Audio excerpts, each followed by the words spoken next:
माँ तू सबसे प्यारी है, माँ तू जग में न्यारी है। माँ तू सबसे प्यारी है, माँ तू जग में न्यारी है। अपने आंचल में रखना, अपने आंचल में रखना। हमें वरदानों से भरना। माँ तू सबसे प्यारी है, माँ तू जग में न्यारी है। माँ तू सबसे प्यारी है, माँ तू जग में न्यारी है। पिता, पुत्र और पवित्र आत्मा के नाम पर आमीन। आप सबों को जय यीशु। हम लोग बाइबल कोर्स जारी रखा है। मेरा विश्वास है आप लोग हर शनिवार और इतवार को इन क्लासों को सीखते जा रहे हैं। आप इसको नोट भी थोड़ा सा बनाइए और साथ ही साथ मैं आग्रह करूंगा बाइबल का उन पाठों को भी आप पढ़ करके जाना, ताकि ये इतिहास आपको अच्छी तरह समझ में आए। बाइबल के इन इतिहास के विषय में मैंने कहा, इसको हम दुनिया के इतिहास के समान नहीं, बल्कि इसमें कुछ आध्यात्मिकता है, थियोलॉजी है, उसको हमें सीखना है। मैं कोशिश कर रहा हूं उस थियोलॉजी को आप लोगों को सिखाते आगे बढ़ूं।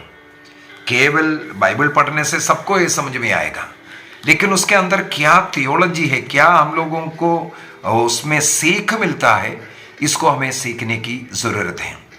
तो बीती क्लास में दाऊद के दो बड़ा पाप हम लोगों ने मनन चिंतन किया। व्यभिचार, इसके बाद उस स्त्री के पति का हत्या करना। इसका मतलब व्यभिचार और हत्या जैसे जब दो बड़ा पाप किया, ईश्वर ने नातान नबी को भेजते हैं।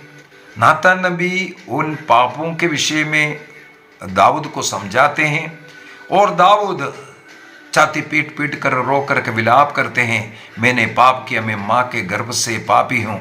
स्तोत्र ग्रंथ 51। उसी समय पर दाऊद रोते हुए गाए हैं, वही स्तोत्र है, स्तोत्र ग्रंथ 51। और उसका पश्चाताप दे करके ईश्वर ने नातान नबी के द्वारा कहा, तुम्हारा पाप क्षमा हो गया, लेकिन एक तलवार तुम्हारे घर के चौखट पर ऐसा लटकने के विषय में। आगे हम लोग अध्याय 13 के अंदर उस तलवारों के विषय में मनन चिंतन किया था। दाऊद का एक बेटा अब्नोन ने दूसरा एक पत्नी की बेटी तामार से बलात्कार करते हैं। अम्नोन को उनका बड़ा बेटा अब्सलोम इसलिए हत्या करते हैं। वो करीब 2 सालों के बाद है।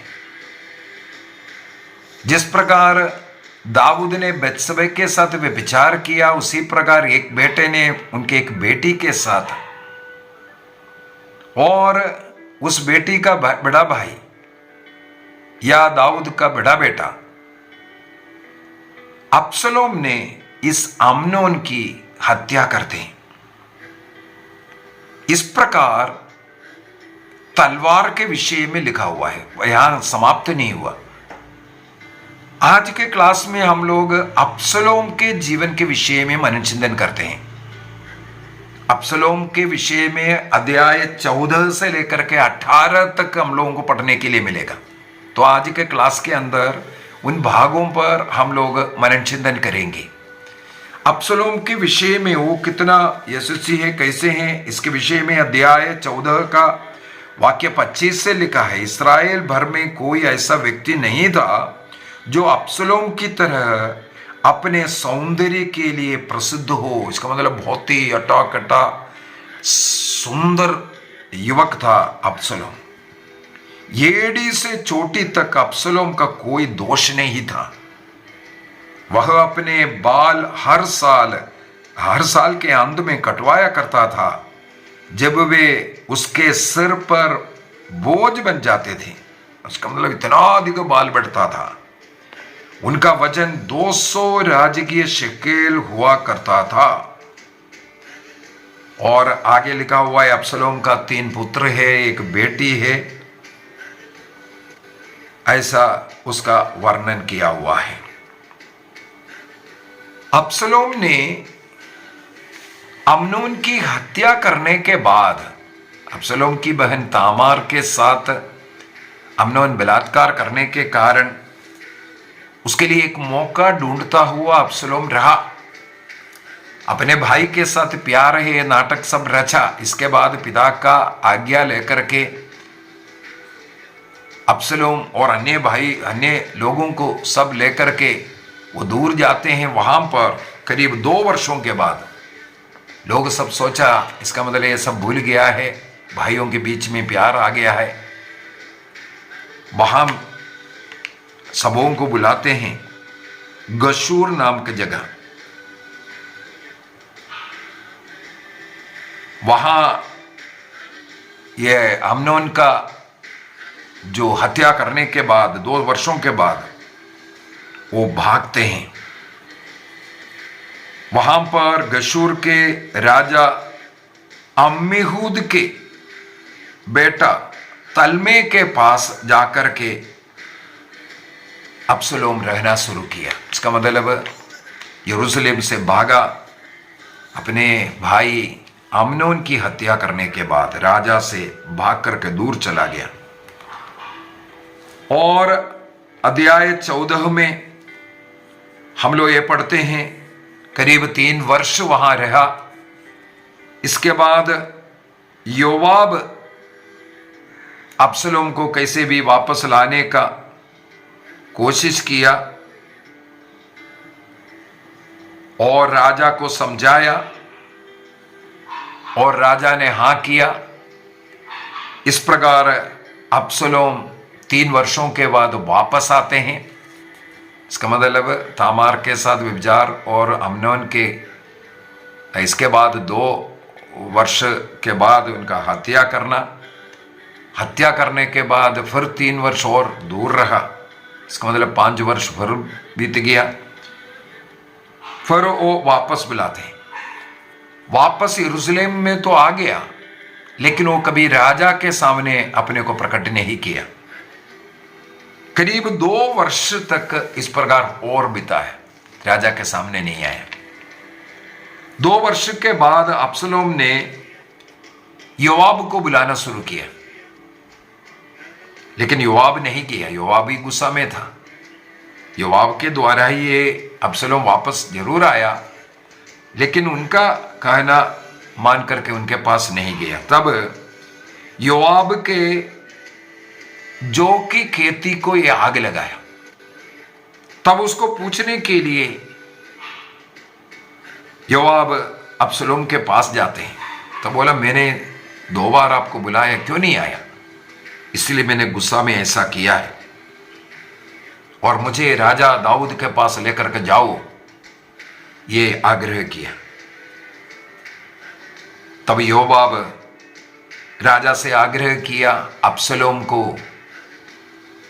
राजा के सामने लेकर के आते हैं। अब्सलोम पिता के चरणों में गिर करके रोते हैं और अब्सलोम को राजा दाऊद बाहों में लगाते हैं। इसका मतलब राजा दाऊद अपना प्रेम प्रकट किया। बीती क्लासों में भी मैंने अनेकों बार दिखाया राजा दाऊद का एक स्वभाव, चाहे लोग कितना भी बड़ा गलती क्यों ना किया हो, यदि कोई पश्चाताप करता है इनका दिल पिघलना शुरू हो जाता है। अब्सलोम ने घोर अपराध किया, इसके बावजूद अब्सलोम अब मन परिवर्तन किया। ये समझ करके अब्सलोम को पूरे हृदय से क्षमा करने वाला राजा दाऊद। लेकिन अध्याय 15 में जाते ही उस अध्याय 15 का हेडिंग में भी वही डाला हुआ है, अब्सलोम का षड्यंत्र बोल करके। एक बार पिता के सामने आया, पिता के साथ बातचीत शुरू हुआ, लेकिन अब्सलोम का एक चाल था। अब्सलोम राजमहल के बाहर खड़े रहता है। लोग राजा दाऊद के पास आकर के कुछ न कुछ उनके शिकायत को दूर करने के लिए आते हैं। तब राजमहल के बाहर खड़े होकर के उन लोगों से बातचीत करते हैं और राजा का निंदा करना शुरू किया। यदि मैं राजा होते तो तुम्हारे लिए ऐसा फायदा देना था, मेरा निर्णय ऐसा होना था। तो इस प्रकार राजा के विरुद्ध जनता के बीच में मन में फूट डालना और उनकी ओर लोगों को आकर्षित करने का ये प्रयत्न करता रहा। इस प्रकार अगला 4 वर्ष ये वही कार्य करता रहा। तब तक इस्राएल के अनेकों नेताओं, अधिकारियों, लोगों को, जनता का, क्योंकि ये बहुत खूबसूरत, लंबा चौड़ा, आकर्षित है, आकर्षण का एक रूप है और उसका बातचीत भी इतना भव्य लगा। लोग सब अब्सलोम की ओर आकर्षित होना, झुकना शुरू हो गया। राजा दाऊद से बढ़ करके उनके पुत्र को पसंद करना शुरू किया और अब्सलोम धीरे धीरे अपने को पिता के स्थान पर राजा बनने का स्वप्न देखता रहा। 4 वर्ष के बाद दाऊद से मिलकर के हेब्रोन जाकर के कि बलि अर्पित करना है बोल करके, हेब्रोन हमें मालूम है राजा दाऊद वहां 7.5 वर्ष राजा बनकर के रहा है उसी स्थान। जब मैं अम्नोन की हत्या कर भाग गया था, वहां पर मैंने एक मन्नत लिया था वहां जाकर के बलि अर्पित करने के विषय में, और राजा ने अनुमति दे दिया। ये इनका एक चाल था। ये जब हेब्रोन जाते हैं उस समय पर गुप्तचरों के द्वारा इस्राएल के 12 गोत्रों के नेताओं को ये संदेशा पहुंचाया कि लोगों को ये सिखाओ, जब मैं हेब्रोन पहुंचूंगा तब लोग ये चिल्ला चिल्ला करके बोले अब्सलोम हेब्रोन का राजा है, अब्सलोम हेब्रोन के राजा है। और दाऊद के जो मंत्री एक है अहीतोफिलस, इसे भी वो अपने साथ लेकर के जाते हैं। ये अहीतोफिलस दाऊद का एक राइट हैंड बोल सकता है, और उनको भी निमंत्रण मिला, वो भी हेब्रोन पहुंच गया और लोग चिल्लाना शुरू किया, जोर से बोलना शुरू किया, अब्सलोम हेब्रोन का राजा है, हमारा राजा है बोल करके। ये दाऊद को पता चला। अध्याय 15 वाक्य 13 से हम लोग देख सकते हैं, दाऊद यरूशलेम राजमहल छोड़ करके भागता हुआ। अब्सलोम का ये षड्यंत्र के कारण अब्सलोम अब मुझे मार डालेगा, इस कुर्सी के लिए वो कुछ भी कर सकता है, ये समझ करके राजा दाऊद राजमहल छोड़ करके भागते हैं। उस समय पर अध्याय 15 का वाक्य 30 से हम लोग देखते हैं। अध्याय 15 वाक्य 30 से दाऊद रो करके जैतून पहाड़ी की ओर दौड़ता हुआ जाता हुआ, और उन्होंने अपने उपपत्नियों को 10 उपपत्नियां यहां राजमहल की देखभाल करने के लिए वहां राजमहल में छोड़ दिया उनको, और अन्य जो लोग राजा के साथ जो आना चाहते हैं उनको सब लेकर के आओ बोल करके। ये हम लोग अध्याय 15 वाक्य 13 से पढ़ सकता है। 15 अध्याय 15 का वाक्य 13 से लिखा हुआ है, राजा दाऊद का जो पला है। उसमें लिखा है 10 उपपत्नियों को राजमहल का देखभाल के लिए वहां छोड़ दिया। इसके बाद राजा, उनके सभी सेवक और उनके साथ देने वाले जनता, ये सब यरूशलेम के नीचे, हमें मालूम है किद्रोन नाला है, उसको पार कर वो पहाड़ चढ़ता हुआ जाता हुआ। और बहुत सुंदर सा एक दो बात यहां मैं समझाना चाहूंगा।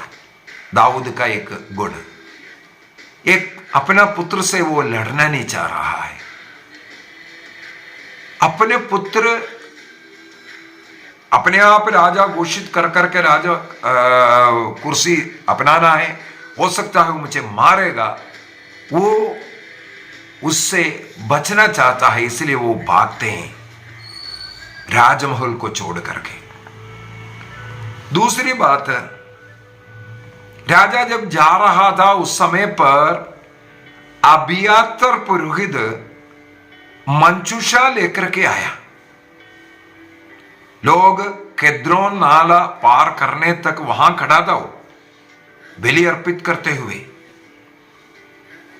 लेकिन दाऊद ने सादोक से कहा, पुरोहित सादोक से कहा, तुम लोग यहां मंजूषा यहां रख करके यहां रह लो, हमारे साथ मंजूषा लेकर के मत आओ। क्या कारण है? मंजूषा का स्थान है यरूशलेम। यरूशलेम से ईश्वर की महिमा नष्ट नहीं होना चाहिए।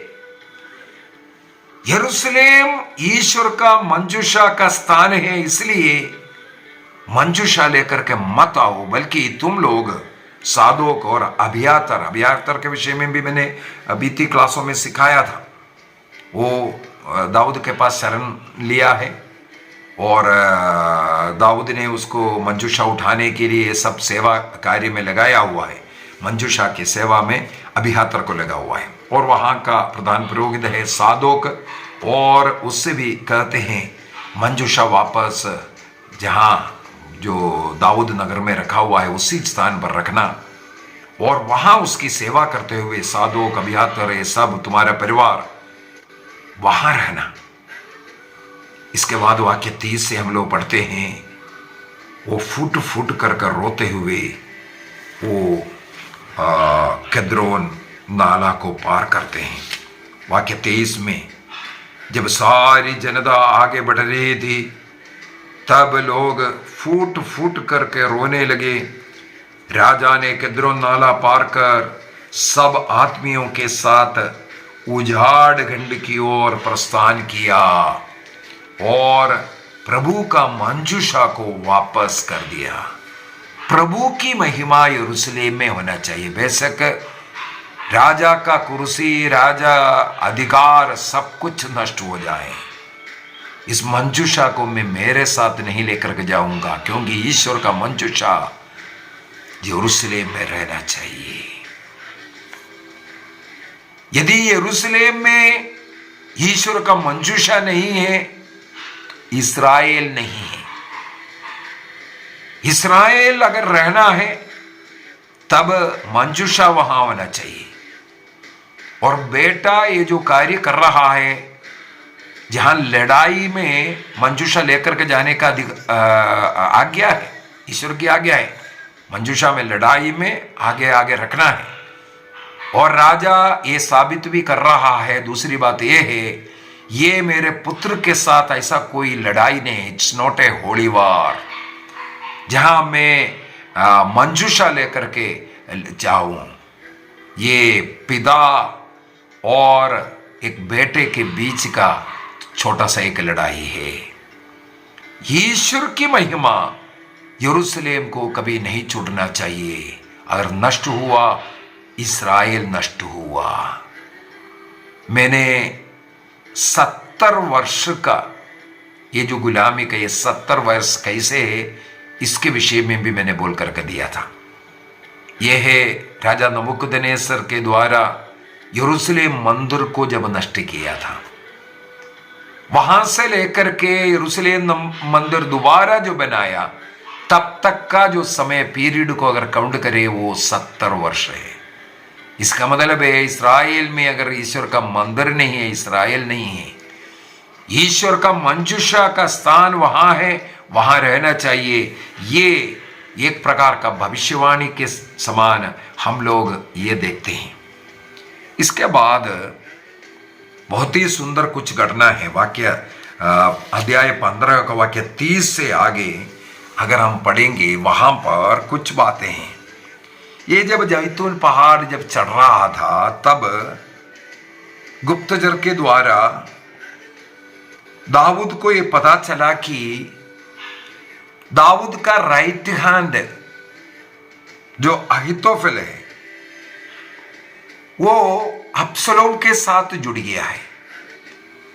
इसका मतलब है दाऊद के जो भी रहस्य है, बात है, अहीतोफेल को मालूम है।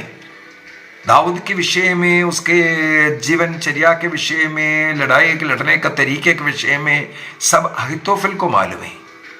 ये अब्सलोम के साथ मिल गया। इसका मतलब पूरा राज अब्सलोम को बोल करके अब्सलोम को मेरे विरुद्ध लड़ने के लिए उत्साह रहेगा।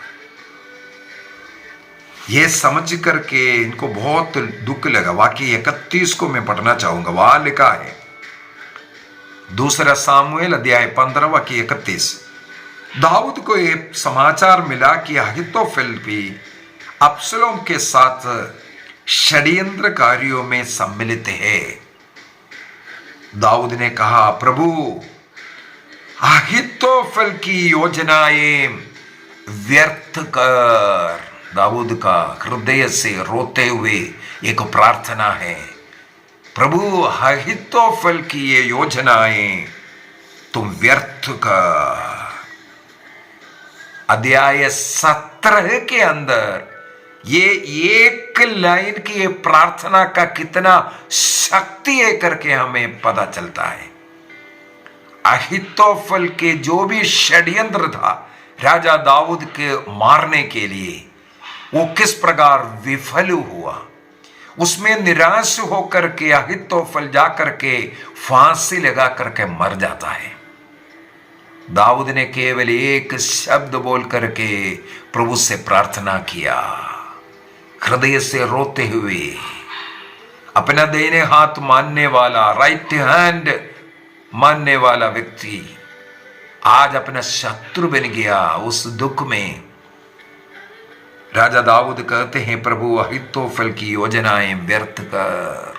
मैंने इसके ऊपर एक क्लास इससे पूर्व में लिया था, अगर आपने सुना है तो उसके अंदर उसी के विषय में अनेकों बातें बोल करके दिया था। अभी हम लोग थोड़ा सा आगे बढ़ते हैं। जब ये दाऊद पहाड़ी चढ़ करके जा रहा है, इसके बाद अनेकों के साथ उनका मुलाकात हो रहा है। कौन कौन है और कैसे कैसे उन्होंने मुलाकात किया, उसका क्या परिणाम आगे चल करके मिल रहा है। कोई इनके विरोध करने वाले, कोई इनका साथ देने वाले, हमदर्द लोग, इनके मदद करने वाले, इनको रोटी खिलाने वाले, उनके रास्ता दिखाने वाले, उनको यर्दन पार करने के लिए मदद करने वाले, ये सब लोगों के विषय में हम लोगों को आगे अध्याय 16 के अंदर पढ़ने के लिए मिलेगा। और अध्याय 17 के अंदर जाकर के अहीतोफेल का जो योजनाएं हैं वो असफल होता हुआ वो फांसी लगा करके मरने के विषय में अध्याय 17 का वाक्य 23 में लिखा है, जब अहीतोफेल ने देखा कि उन्होंने मेरी सलाह के अनुसार काम नहीं किया, तब वह अपना गदा कसकर अपने नगर लौट गया और अपने घर की व्यवस्था की और फांसी लगा ली। ये वहां पर लिखा हुआ है। और दूसरी बात है, यहां पर पहाड़ चढ़ते हुए सबसे पहले वहां पर हार की हुसैन को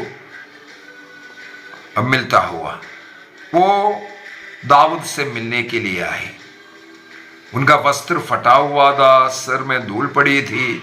दाऊद उससे पूछा, यदि तुम मेरे साथ चलोगे तो तुम मेरे लिए भार जैसे बन जाएगा। लेकिन यदि तुम नगर लौट जाओगे और अब्सलोम के साथ मिलकर के वहां से मुझे खबर देना है। और अहीतोफेल की योजनाओं को व्यर्थ करने का कार्य ये हुशै ने किया। और उसी प्रकार वहां से जाते हैं। अब्सलोम यरूशलेम नगरी में प्रवेश करने के पूर्व में ये हुशै वहां प्रवेश कर अब्सलोम से मिलते हैं, अब्सलोम से जुड़ते हैं और अब्सलोम के सामने सही निर्णय लेने का सब बात बोल करके देना और अहीतोफेल के जो भी योजना था उसको विफल कराने का कार्य इन्होंने किया। इसके बाद अध्याय 16 के अंदर हम लोग देखते हैं एक और व्यक्ति के विषय में। वहां पर सीबा नाम का एक व्यक्ति, सीबा राजा साउल के बेटे का जो साथ देने वाला है। तो सीबा से प्रभु पूछते हैं, राजा पूछते हैं, ये गधे राजा के परिवार के लोगों के सवारी के लिए है, रोटियां और ग्रीष्म के फल युवकों को खाने के लिए ये सब रोटी ये सब लेकर के आए। राजा को सवार होने के लिए गधा लेकर के आए, अंगूर लेकर के आए, ये सब लेकर के आया। तब राजा ने उससे पूछा, तुम्हारे स्वामी का वो पुत्र कहाँ है, अर्थात साउल का वो पुत्र कहाँ है करके। सीबा ने उस समय राजा को उत्तर दिया, वही यरूशलेम में रह गया, अर्थात वो भी किसके साथ मिल गया, अब्सलोम से जुड़ गया। तब राजा ने सीबा से कहा, देखो अब मफीबोशेत की सारी संपत्ति तुम्हारी होगी। ये मफीबोशेती है साउल के पुत्रों में एक, ये उनका संपत्ति आपसे तुम्हारा बन गया है करके बोल करके दे रहा है। और आगे चल करके हमें मिलेगा ये मफीबोशेत भी जब राजा दाऊद वापस यरूशलेम पहुंचते हैं, क्षमा मांगते हैं और दाऊद उसे भी क्षमा कर दिया। लेकिन सीबा से वादा किया था, इसलिए आधा आधा संपत्ति सीबा में और ये मफीबोशेत में बांटने के लिए आग्रह भी किया। इसके बाद अगला तीसरा व्यक्ति के विषय में लिखा, वाक्य 5 से, अध्याय 16 का वाक्य 5 से। वहां पर एक शिमई नाम का एक व्यक्ति, वो राजा को कोसने वाला, राजा के खिलाफ बोलने वाला। क्या चिल्लाते हैं, वाक्य 7 से पढ़ते हैं। शिमई कोसते हुए चिल्लाता था, दूर हो जा रे हत्यारे, दूर हो नीच, तूने साउल का राज्य छीन लिया, इसलिए प्रभु ने साउल के घराने के सारे रक्त का बदला अब तुझसे चुका रहा है। तेरे पुत्र अब्सलोम के हाथ में राज्य दिया है। रे हत्यारे, तू अपने करने का फल भोग रहा है। ये सुनकर के सरूया के पुत्र अभिषेक ने राजा से कहा, यह मुर्दा कुत्ता मेरे राजा और स्वामी को क्यों कोस रहा है? कृपया मुझे आज्ञा दिए कि मैं उसका सर अभी उड़ा दूं, काट दूं। लेकिन राजा दाऊद क्या कहते हैं?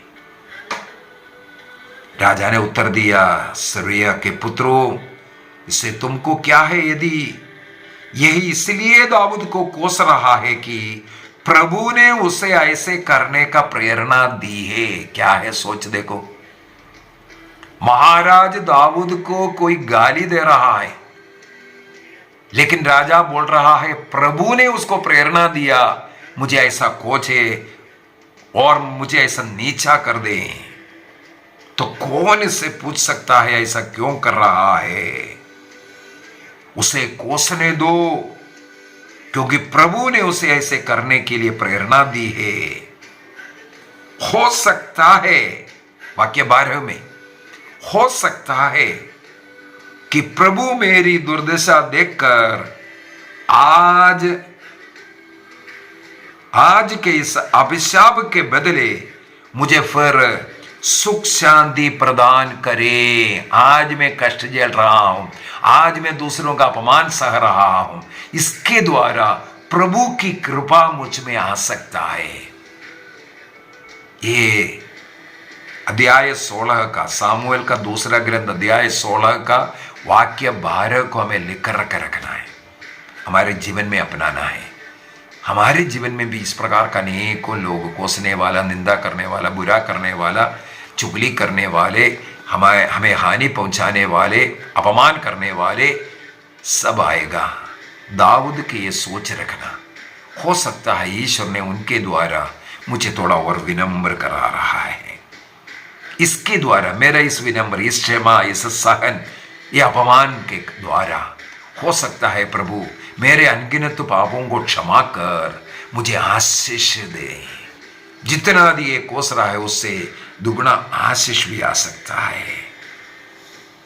इसके बाद जो शिमेई जो भी कार्य कर रहा है, इसलिए दाऊद और उसके अनुयायी आगे बढ़ते जाते थे और उधर शिमेई ने क्या किया, शाप देता गया और पत्थर फेंकता गया और धूल उड़ाता हुआ उसके दूसरी ओर की पहाड़ी की ढलान पर जा करके रहने लगा।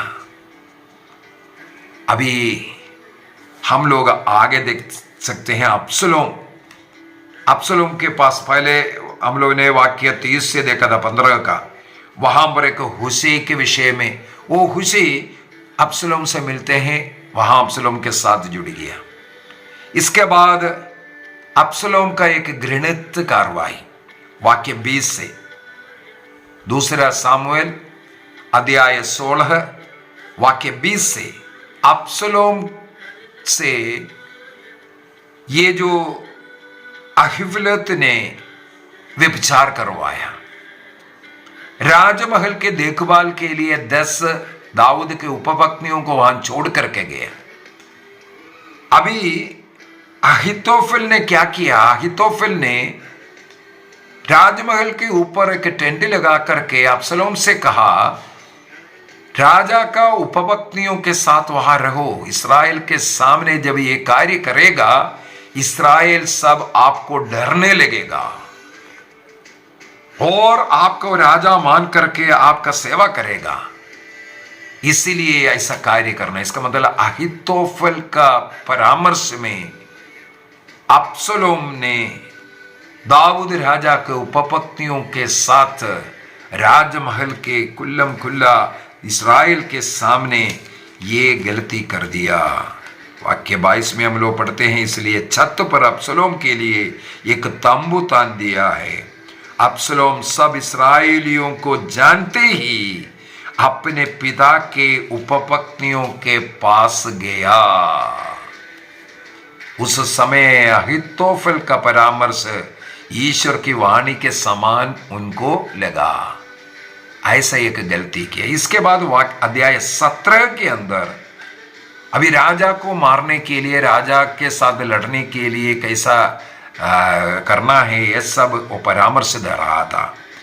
तब अहीतोफेल के इस बात को काटते हुए हम लोग देखते हैं वो हुशै जो है, जो दाऊद ने भेजा, वो अब्सलोम के साथ हुशै कुछ परामर्श दिया, तुम जाएगा तो राजा को पकड़ नहीं सकता, क्योंकि मैं उनके साथ रहा है, मुझे मालूम है वो कहीं गुफा में रह रहा होगा, वो खुले में कहीं नहीं रहेगा, तुम्हारे हाथ में नहीं मिलेगा, उल्टा हम लोगों को मार खाना पड़ेगा रात्रि में, ऐसा बोल करके। और उस समय पर अब्सलोम की योजनाओं को राजा तक पहुंचाना और राजा को यर्दन नदी के उस पार तक उस रात्रि में पहुंचाने का सब कार्य हुआ। और अहीतोफेल का मृत्यु, यह सब हम लोगों को अध्याय 17 में मिलता है। इसके बाद दाऊद भी अपना एक सेना सब तैयार किया और सेना से आग्रह किया, मेरा बेटा अब्सलोम का ध्यान रखना, अर्थात उन्हें मार नहीं डालना। ये एक नियम भी दिया। लेकिन अब्सलोम का मृत्यु के विषय में 18 अध्याय का वाक्य 9 से अगर हम पढ़ेंगे, वो उस वृक्षों के नीचे से जब जा रहा था, जैसे बोला है उसका बाल बहुत लंबा लंबा है, वो ऐसा काट करके बना करके रखा हुआ था। जब पेड़ के वृक्ष के नीचे से जब जा रहा था खच्चर के ऊपर, तब बलूत वृक्ष के टहनियों में इनका बाल अटक गया और वहां वो जानवर खच्चर तो आगे निकल करके गया, अब्सलोम उस वृक्ष में लड़कता रहा। ये किसी ने देखा और उनके सेनापति को इसके विषय में पता चला और सेनापति आकर के उसका वध करते हैं, अब्सलोम का वध करते हैं। और अब्सलोम ने जीवन जीते जीते उनके लिए का खबर बनाया है। हम लोग होली लैंड जाते हैं तो अब्सलोम का एक मोन्यूमेंट हम लोग देखते हैं, खबर। उसके अंदर अब्सलोम का बॉडी नहीं है। अब्सलोम जिंदा रहते वक्त वो अपने लिए बनाया था। उसने बोला मेरा कोई पुत्र नहीं है, लेकिन हम लोग अध्याय 14 के अंदर देखा उनका 2 पुत्र और 1 बेटी है कर करके यहाँ पर लिखा हुआ है। इसका मतलब वो पुत्र सब बनने के पूर्व में ही अपने लिए एक कब्र बना करके तैयार किया था। लेकिन जब इनका मृत्यु हुआ, इनका वध किया गया, इस कब्रिस्तान तक नहीं लेकर के गए, वहां एक गड्ढा मिला, उसी गड्ढे के अंदर उसको गाड़ दिया। ये यहां पर हम लोग पढ़ते हैं। इसके बाद अब्सलोम को दाऊद को पता चला अब्सलोम का मृत्यु के विषय में, और दाऊद रोता हुआ। ये सब हम लोग पढ़ सकते हैं अध्याय 18 में और अध्याय 19 के अंदर। अभी अगला क्लास के अंदर दाऊद वापस दाऊद नगर में आने के विषय में, और दाऊद का कुछ और अन्य स्वभाव, जितने लोग एक कोसने वाला, निंदा करने वाले दुश्मन लोग, उनको किस प्रकार दाऊद ने क्षमा किया, ये सब हम लोग अगले क्लास में पढ़ेंगे। आइए हम अपनी आंखें बंद करें, प्रभु को धन्यवाद दें। आज के क्लास में हम लोगों ने देखा अब्सलोम के विषय में, अब्सलोम की जिंदगी, अब्सलोम ने क्या क्या षड्यंत्र रचा, वो राजा बनने के लिए कैसा कोशिश किया। इस कारण दाऊद को भागना पड़ा, दाऊद को उस रास्ते में कई बार अपमान सहन करना पड़ा, अपना प्राण बचाने का, भागने का, और तब भी ईश्वर को महिमा देता हुआ, ईश्वर के जो विधान की जो मंजूषा को यरूशलेम में ही छोड़ करके जाना। इस प्रकार प्रभु के प्रति उनका आदर सम्मान। और कल के क्लास में हम लोग मनन चिंतन करेंगे दाऊद अपने दुश्मन को भी क्षमा करता हुआ। यह है दाऊद का एक और खासियत, उनका बुढ़ापा, उनका मृत्यु आदि सब हम लोग आगे के क्लास में मनन चिंतन करेंगे। प्रभु हमें आशीष दे, पिता, पुत्र और पवित्र आत्मा के नाम पर आमीन। आप सबों को जय यीशु।